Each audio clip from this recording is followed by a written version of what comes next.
Self regulation. इसको समझने के लिए है ना एक डेमो समझ लेते हैं कि अगर आपको है ना टीवी देखना है या फिर आपको न्यूज़ देखनी है उसमें या मूवी देखनी है, तो ये तभी देख पाओगे जब आपके हाथ में रिमोट कंट्रोल होगा। अगर वो रिमोट कंट्रोल किसी और के हाथ में है और आपको पता नहीं है कि चैनल कैसे चेंज होगा, तो आप वही देखते रहोगे जो चल रहा है।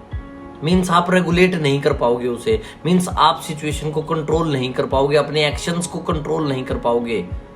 सो यहाँ पर काम आता है सेल्फ रेगुलेशन। आप अपने आप को, अपने इमोशंस को, अपने बिहेवियर को कैसे अंडरस्टैंड करें एंड मैनेज करें। सो अब हम जानने वाले हैं सेल्फ रेगुलेशन। जब हमें स्ट्रेस होता है वो किन किन कारणों से हो सकता है, जैसे मेरी जॉब चली गई है या फिर मेरे को पैसे की कमी हो रही है या फिर मेरे को कोई बीमारी हो गई है।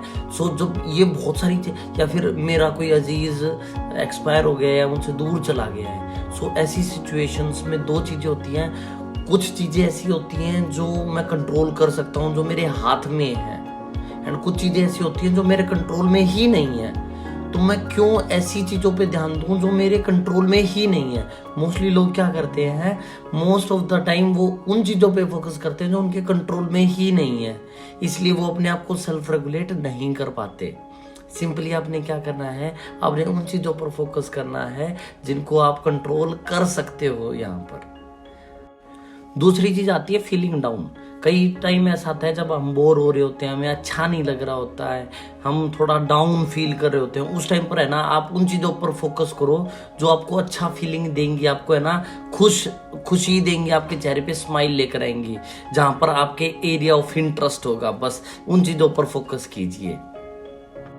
जैसा आपका रिजल्ट आना था ना वैसा रिजल्ट नहीं आया, आप उतना है ना इफेक्टिवली परफॉर्म नहीं कर पाए, या फिर किसी ने कह दिया तेरे अंदर वो दम नहीं है।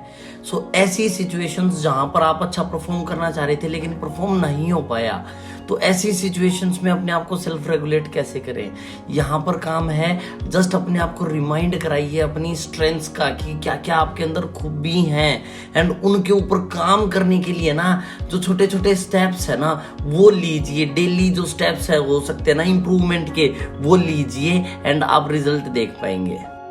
अगर आपको गुस्सा आ रहा है तो है ना अपने आप को है ना पोज कर दीजिए। पोज का मतलब अपने आप को रोक दीजिए, कोई एक्शन मत लेने दीजिए, क्योंकि जब भी हम गुस्से में होंगे हम ईगो सेंटर्ड फैसला लेंगे या फिर रिवेंज सेंटर्ड फैसला लेंगे। सो उस टाइम पर कोई फैसला नहीं लेना है, जस्ट आपको पोज कर देना है, अपने एक्शंस को रोक लेना है, ताकि आप है ना एक बेटर कॉग्निशन से, मतलब एक बेटर अंडरस्टैंडिंग से समझ कर एक फैसला ले पाए। सो यहाँ पर सेल्फ रेगुलेट क्या करना है, जस्ट अपने आप को पॉज करना है। अगर आपको वीडियो अच्छी लग रही है ना तो इसका सेकंड पार्ट मैं बनाने वाला हूँ, नीचे कमेंट जरूर कर देना। थैंक यू गाइज, नमस्कार।